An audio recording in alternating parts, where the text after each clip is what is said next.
بسم اللہ الرحمن الرحیم۔ شروع اللہ کا نام لے کر جو بڑا مہربان نہایت رحم والا ہے۔ اسلامک ہب کے معزز دوستوں، میں ہوں ماجد ملک اور اب تمام دیکھنے اور سننے والوں کو السلام علیکم۔ ناظرین گرامی، ہم نے پچھلی ویڈیو میں حضرت اسماعیل علیہ السلام اور حضرت اسحاق علیہ السلام سے جڑے حالات و واقعات بیان کیے تھے، اور آج ہم حضرت اسحاق علیہ السلام اور حضرت یعقوب علیہ السلام سے جڑے سلسلے کو آگے بڑھائیں گے۔ تو آئیے چلتے ہیں آج کے موضوع کی جانب۔ معزز ناظرین گرامی، بنی اسرائیل نے اللہ کی کتاب توریت میں تعریف کرتے ہوئے حضرت اسحاق علیہ السلام کو ذبیح اللہ قرار دیا۔ توریت میں یوں تھا کہ اللہ تعالیٰ نے حضرت ابراہیم علیہ السلام کو اپنے اکلوتے بیٹے کو ذبح کرنے کا حکم دیا۔ اسرائیلیوں نے اس میں تحریف کر کے یوں کر دیا، اللہ نے حضرت ابراہیم علیہ السلام کو اپنے پہلے بیٹے اسحاق علیہ السلام کو ذبح کرنے کا حکم دیا۔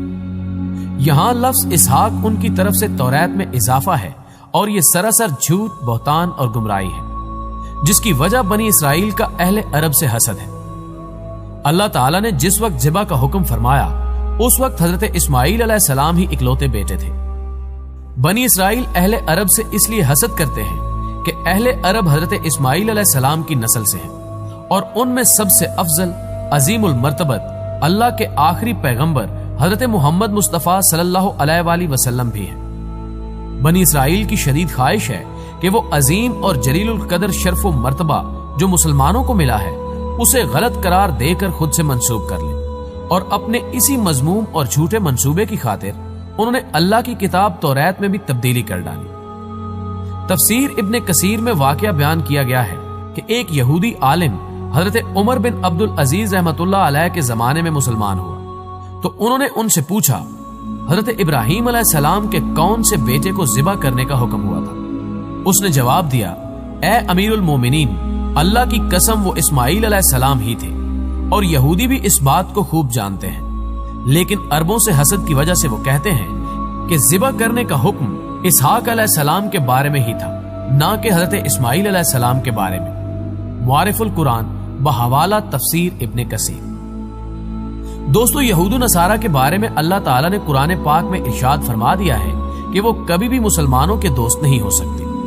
سورہ المائدہ کی آیت نمبر 51 میں ارشاد باری تعالیٰ ہے، اے ایمان والو، تم یہود و نصارہ کو دوست نہ بناؤ، یہ تو آپس میں ہی ایک دوسرے کے دوست ہیں، تم میں سے جو بھی ان میں سے کسی سے دوستی کرے وہ بے شک ان ہی میں سے ہے، اللہ تعالیٰ ظالموں کو ہرگز راہ راست نہیں دکھاتا۔ ان آیات کی شان نزول کے بارے میں بیان کیا جاتا ہے کہ حضرت عبادہ بن صامت انصاری رضی اللہ تعالی عنہ اور رئیس المنافقین عبداللہ بن ابی دونوں ہی عہد جہالت سے یہود کے حلیف چلے آ رہے تھے۔ جب بدر میں مسلمانوں کو فتح حاصل ہوئی تو عبداللہ بن ابی نے بھی اسلام کا اظہار کیا۔ ادھر بنو قینقاع کے یہودیوں نے تھوڑے ہی دنوں بعد فتنہ برپا کیا اور وہ کس لیے گئے، جس پر حضرت عبادہ رضی اللہ تعالی عنہ نے تو اپنے یہودی حلیفوں سے اعلان برات کر دیا، لیکن عبداللہ بن ابی نے اس کے برعکس یہودیوں کو بچانے کی ہر ممکن کوشش کی، جس پر اللہ تعالیٰ نے یہ آیات نازل فرمائی۔ اسی طرح سورہ بقرہ کی آیت نمبر 120 میں ارشاد ربانی ہے، یہودی اور نصارہ تم سے ہرگز راضی نہ ہوں گے جب تک تم ان کے طریقے پر نہ چلنے لگو۔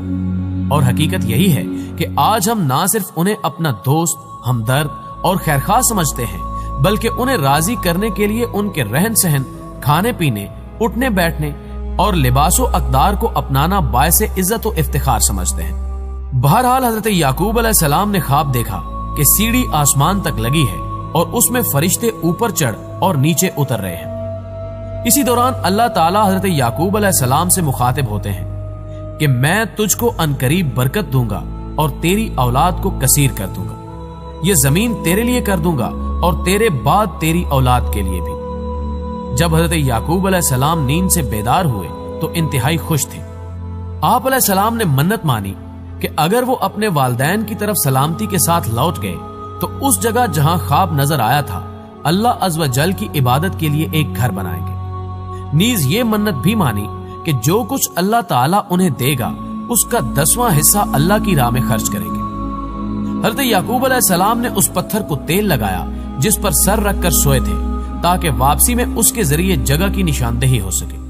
معزز خواتین و حضرات، حضرت یعقوب علیہ السلام طویل سفر کے بعد حران میں اپنے ماموں کے پاس پہنچ گئے۔ ماموں بھانجے کو دیکھ کر بے حد خوش ہوئے اور ان کی خوب خاطر مدارت کی۔ ماموں لابان کی 2 جوان بیٹیاں تھیں، بڑی کا نام لیا اور چھوٹی کا نام راحیل تھا۔ حضرت یعقوب علیہ السلام نے ماموں سے چھوٹی بیٹی راحیل کا رشتہ مانگا تو ماموں نے اس شرط کے ساتھ ہاں کر دی کہ وہ 6 سال تک ان کی بکریاں چرائیں گے۔ جب مدت گزر گئی اور شرط پوری ہو گئی تو انہوں نے لوگوں کو اکٹھا کر کے دعوت کی اور شادی کر دی۔ رات کو حضرت یعقوب علیہ السلام پر انکشاف ہوا کہ شادی تو راحیل کی بجائے بڑی بہن لیا سے ہوئی ہے۔ حضرت یعقوب علیہ السلام نے صبح ماموں سے پوچھا کہ آپ نے ایسا کیوں کیا؟ میں نے تو راحیل سے نکاح کا پیغام دیا تھا۔ ماموں نے جواب دیا، ہمارے ہاں بڑی بیٹی کے ہوتے چھوٹی سے نکاح نہیں ہو سکتا۔ ہاں اگر تمہیں چھوٹی پسند ہے تو میں اس سے بھی تمہارا نکاح کر دوں گا، مگر تمہیں مزید 7 سال تک بکریاں چرانی ہوگی۔ حضرت یعقوب علیہ السلام نے مزید 7 سال تک بکریاں چرائیں، جس کے بعد ان کا نکاح چھوٹی بہن سے کر دیا گیا۔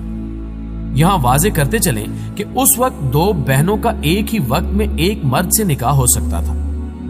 مورخین تحریر کرتے ہیں کہ حضرت یعقوب علیہ السلام کی 4 بیویاں تھیں، جن سے اللہ تعالیٰ نے آپ علیہ السلام کو اولاد کثیر سے نوازا۔ آپ علیہ السلام کے 12 بیٹے اور 1 بیٹی ہوئی۔ بیٹوں کی شادیاں ہوئیں اور پھر ان کی اولاد پھیلتے پھیلتے 12 قبیلوں کی شکل اختیار کر گئی۔ چھوٹی بیٹی راحیل سے 2 بیٹے پیدا ہوئے، ایک حضرت یوسف علیہ السلام اور دوسرے بنیامین۔ حضرت یعقوب علیہ السلام نے 20 برس تک ماموں کے گھر قیام فرمایا۔ پھر انہیں اللہ تعالیٰ کی جانب سے واپس ارض کنعان جانے کا حکم ملا تو انہوں نے اپنے اہل و عیال کے ساتھ حران واپس جانے کی تیاریاں شروع کر دی۔ بیٹیوں اور ان کے بچوں سے جدائی کے سبب ماموں اداس و غمگین ہو گئے۔ انہوں نے حضرت یعقوب علیہ السلام کو روکنے کی کوشش کی، لیکن وہ تو حکم الہی کے پابند تھے۔ بالآخر ماموں نے بھیڑ بکریوں کے بڑے ریوڑ اور زیادہ راہ ساتھ کر کے سب کو رخصت کیا۔ اسلامک ہب دیکھنے اور سننے والے معزز ساتھیوں، حضرت یعقوب علیہ السلام اپنے اہل و عیال اور مال مویشیوں کے ساتھ سفر کرتے ہوئے اس مقام پر پہنچ گئے جہاں ان کے بڑے بھائی مہیس رہتے تھے۔ مہیس نے جب اپنے علاقے میں ایک اجنبی قافلے کو دیکھا تو بڑے متعجب اور متجسس ہوئے۔ انہوں نے اپنے لوگوں کو قافلے کی جانب روانہ کیا تاکہ حقیقت حال کا علم ہو سکے۔ لوگوں نے واپس آ کر بتایا کہ اس قافلے کا سربراہ یعقوب نامی کوئی شخص ہے اور یہ لوگ حران سے نقل مکانی کر کے کنعان جا رہے ہیں۔ مہیس نے جب یہ سنا تو انہیں 20 برس پرانا واقعہ یاد آ گیا اور وہ سمجھ گئے کہ یہ تو چھوٹے بھائی یعقوب ہیں۔ پھر مہیس نے اپنے قبیلے کے 400 لوگوں کو ساتھ لیا اور حضرت یعقوب علیہ السلام کی جانب چل پڑے۔ جب حضرت یعقوب علیہ السلام کو اپنے بڑے بھائی کے آنے کا علم ہوا تو خوف زدہ ہو گئے کہ جس بھائی کے ڈر سے وہ 20 برس والدین سے دور رہے، آج انہی سے سامنا ہونے جا رہا ہے۔ روایت میں ہے کہ اس موقع پر اللہ تعالیٰ نے آپ علیہ السلام کے پاس فرشتے بھیجے جنہوں نے کہا کہ آپ علیہ السلام پریشان نہ ہوں، اللہ آپ کے ساتھ ہے، اپنے بھائی کے استقبال کی تیاری کریں۔ اس پیغام سے انہیں بڑا حوصلہ ملا۔ انہوں نے بھائی کو تحفے میں دینے کے لیے اپنے ریوڑ میں سے خوبصورت بھیڑ بکریاں ساتھ لی اور کچھ دور جا کر بھائی کا استقبال کیا۔ 20 سال کی طویل جدائی نے مہیس کے دل سے رنجش اور نفرت ختم کر دی تھی۔ چھوٹے بھائی کی محبت نے جوش مارا اور آگے بڑھ کر گلے لگا لیا۔ دونوں بھائیوں نے ایک دوسرے کو بوسہ دیا اور دیر تک ماضی کی یادوں میں کھوئے رہے۔ حضرت یعقوب علیہ السلام نے کچھ دن بڑے بھائی کی میزبانی میں گزارے، پھر ان سے اجازت چاہی۔ مہیس نے بہت سے تحفے تحائف دے کر عزت و احترام کے ساتھ چھوٹے بھائی کو رخصت کیا۔ حضرت یعقوب علیہ السلام کو اچھی طرح یاد تھا کہ 20 سال پہلے جب وہ اپنے ماموں کے پاس جا رہے تھے تو انہوں نے منت مانی تھی کہ اگر وہ اپنے والدین کے پاس سلامتی کے ساتھ لوٹ گئے تو جس جگہ خواب دیکھا تھا وہاں اللہ کا گھر بنائیں گے۔ لہٰذا وہ 20 سال پرانے راستوں کو یاد کرتے ہوئے یروشلم کے قریب اس بستی تک پہنچ گئے جس کے باہر انہوں نے قیام فرمایا تھا۔ بستی کے باہر خیمے نصب کر دیے گئے اور پھر حضرت یعقوب علیہ السلام نے اپنے بچوں کے ساتھ اس پتھر کی تلاش شروع کر دی جس پر انہوں نے تیل لگایا تھا۔ چونکہ اللہ تعالیٰ کی مدد شامل حال تھی سو جلد ہی وہ اس پتھر کو ڈھونڈنے میں کامیاب ہو گئے۔ جس جگہ وہ پتھر نصب تھا وہ بستی کے ایک شخص شخیم بن جمور کی ملکیت تھی۔ آپ علیہ السلام نے 100 بھیڑوں کے بدلے اس سے یہ جگہ خریدی اور پھر اپنے بیٹوں کے ساتھ مل کر وہاں ایک عبادت گاہ تعمیر کی۔ یہی جگہ آج بیت المقدس کہلاتی ہے۔ ناظرین گرامی، بیت المقدس میں قیام کے دوران حضرت یوسف علیہ السلام کی والدہ حضرت راحیل کے ہاں دوسرے بیٹے بنیامین کی پیدائش ہوئی، لیکن دوران زچگی وہ انتقال کر گئی۔ حضرت یعقوب علیہ السلام نے انہیں بیت اللحم میں سپرد خاک کیا اور قبر کے سرحانے نشانی کے طور پر ایک پتھر گاڑ دیا۔ آج بھی حضرت راحیل کی قبر اور وہ پتھر موجود ہے۔ واللہ العلم، حضرت یعقوب علیہ السلام کو اپنی بیوی حضرت راحیل سے بہت محبت تھی، لہٰذا ان کے انتقال سے انہیں سخت صدمہ پہنچا اور وہ بیت المقدس کی سکونت ترک کر کے اپنے والد کے پاس حبرون چلے آئے۔ یہ وہی جگہ ہے جہاں آپ علیہ السلام کے دادا حضرت ابراہیم علیہ السلام بھی سکونت پذیر تھے۔ اس دوران بڑے بھائی مہیس بھی وہاں پہنچ چکے تھے۔ حضرت اسحاق علیہ السلام نے دونوں بیٹوں کی موجودگی میں 180 سال کی عمر میں وفات پائی۔ حضرت یعقوب علیہ السلام کو چھوٹی بیوی سے ہونے والے 2 بیٹوں یوسف علیہ السلام اور بنیامین سے بے حد محبت تھی اور انہیں ہمیشہ اپنے ساتھ رکھا کرتے تھے۔ سوتیلے بھائیوں کو یہ بات بہت بری لگتی تھی اور وہ ان دونوں بھائیوں کو رنج و تکلیف پہنچانے کا کوئی موقع ہاتھ سے نہ جانے دیتے۔ حضرت یعقوب علیہ السلام جانتے تھے کہ بڑے 10 بھائی ان دونوں سے حسد کرتے ہیں۔ حضرت یعقوب علیہ السلام نے اپنی زندگی کا بڑا حصہ رنج و غم میں گزارا۔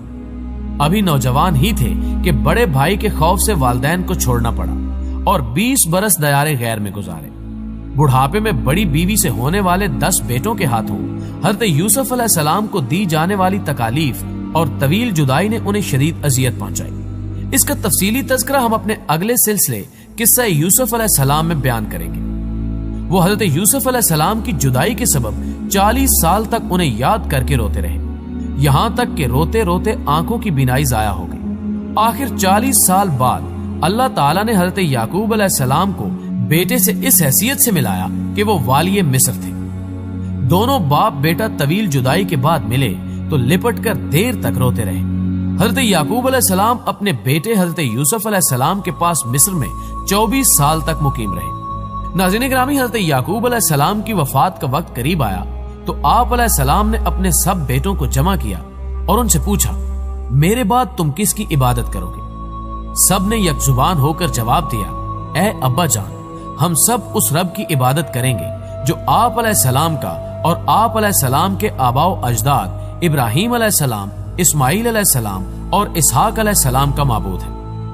قرآن پاک کی سورہ بقرہ آیت نمبر 133 میں ارشاد ربانی ہے، بھلا جس وقت یعقوب وفات پانے لگے تو تم اس وقت موجود تھے جب انہوں نے اپنے بیٹوں سے پوچھا، میرے بعد تم کس کی عبادت کرو گے؟ تو انہوں نے کہا کہ آپ کے معبود اور آپ کے باپ دادا ابراہیم، اسماعیل اور اسحاق کے معبود کی عبادت کریں گے جو معبود یکتا ہے، اور ہم اس کے فرما بردار رہیں گے۔ اسی سورہ کی آیت 132 میں اللہ تعالیٰ نے فرمایا، اور اس بات کی ابراہیم نے اپنے بیٹوں کو وصیت کی اور یعقوب نے بھی اپنے بیٹوں کو کہ اے میرے بیٹو، اللہ نے یہی دین تمہارے لیے منتخب فرمایا ہے، لہٰذا تمہیں موت آئے تو اسی حالت میں آئے کہ تم مسلمان ہو۔ معزز ناظرین گرامی، تفسیر قرطبی میں مذکور ہے کہ حضرت یعقوب علیہ السلام نے مصر میں 24 سال رہنے کے بعد وفات پائی اور وفات سے پہلے حضرت یوسف علیہ السلام کو وصیت فرمائی کہ میری میت میرے وطن بھیج کر والد اسحاق علیہ السلام کے پاس دفن کیا جائے۔ سعید بن جبیر رحمۃ اللہ علیہ نے فرمایا کہ حضرت یعقوب علیہ السلام کی میت کو لکڑی کے تابوت میں رکھ کر بیت المقدس منتقل کیا گیا۔ اسی وجہ سے عام یہودیوں میں یہ رسم چل نکلی کہ وہ اپنے مردوں کو دور دور سے بیت المقدس لے جا کر دفن کرتے ہیں۔ وفات کے وقت حضرت یعقوب علیہ السلام کی عمر 180 سال تھی۔ حضرت عبداللہ بن مسعود رضی اللہ تعالی عنہ نے فرمایا کہ حضرت یعقوب علیہ السلام ماں اپنی اولاد جب مصر میں داخل ہوئے تو ان کی تعداد 93 نفوس پر مشتمل تھی، اور جب انہی سے پھیلنے والے افراد حضرت موسیٰ علیہ السلام کے ساتھ مصر سے نکلے تو ان کی تعداد 6,70,000 تھی۔ قرآن مجید کی 16 آیات میں حضرت یعقوب علیہ السلام کا ان کے نام یعقوب کے ساتھ ذکر فرمایا گیا ہے۔ اس کی تفصیل یوں ہے، سورہ بقرہ کی آیات 132، 133، 136، 140، سورہ آل عمران کی آیت 84، سورہ نساء کی آیت 163، سورہ انعام کی آیت 84، سورہ ہود کی آیت 71، سورہ یوسف کی آیات 6، 38، 68، سورہ مریم کی آیات 6 اور 49، سورہ الانبیاء کی آیت 72، سورہ العنکبوت کی آیت 27 اور سورہ سواد کی آیت 45 میں آپ علیہ السلام کا ذکر کیا گیا ہے۔ حضرت ابراہیم علیہ السلام سے منسوب شہر خلیل کو عبرانی میں حبرون کہتے ہیں۔ یہ بیت المقدس سے تقریباً 35 کلومیٹر جنوب میں ہے۔ تورات میں ہے کہ حضرت ابراہیم خلیل اللہ نے افرون میں سہار حیثی سے یہاں زمین کا ایک ٹکڑا 400 نقرئی درہموں میں خریدا اور اس میں سارہ علیہ السلام کو دفن کیا۔ چنانچہ یہاں حضرت ابراہیم علیہ السلام اور ان کی اہلیہ حضرت سارہ علیہ السلام، حضرت اسحاق علیہ السلام اور ان کی اہلیہ ربکہ، حضرت یعقوب علیہ السلام اور ان کی اہلیہ ایلیا اور یوسف علیہ السلام کی قبریں ہیں۔ حضرت سلمان علیہ السلام نے وحی الہی کے مطابق ان انبیاء کرام کی قبروں پر چھت بنا دی۔ ناظرین گرامی، آج کی ویڈیو کو یہیں اختتام پذیر کرتے ہیں، جلد ہی ایک نئے سلسلے کے ساتھ حاضر ہوں گے۔ ویڈیو پسند آنے کی صورت میں سے لائک کیجیے اور اسلامک ہب نامی یوٹیوب کے اس منفرد چینل کو سبسکرائب کرتے ہوئے بیل آئیکن کو بھی ضرور دبا دیں تاکہ ہر نئی آنے والی ویڈیو کی نوٹیفیکیشن آپ کو سب سے پہلے مل سکے۔ آج تک کے لیے بس اتنا ہی، اگلے سلسلے کے ساتھ جلد ہی ملتے ہیں، تب تک کے لیے اللہ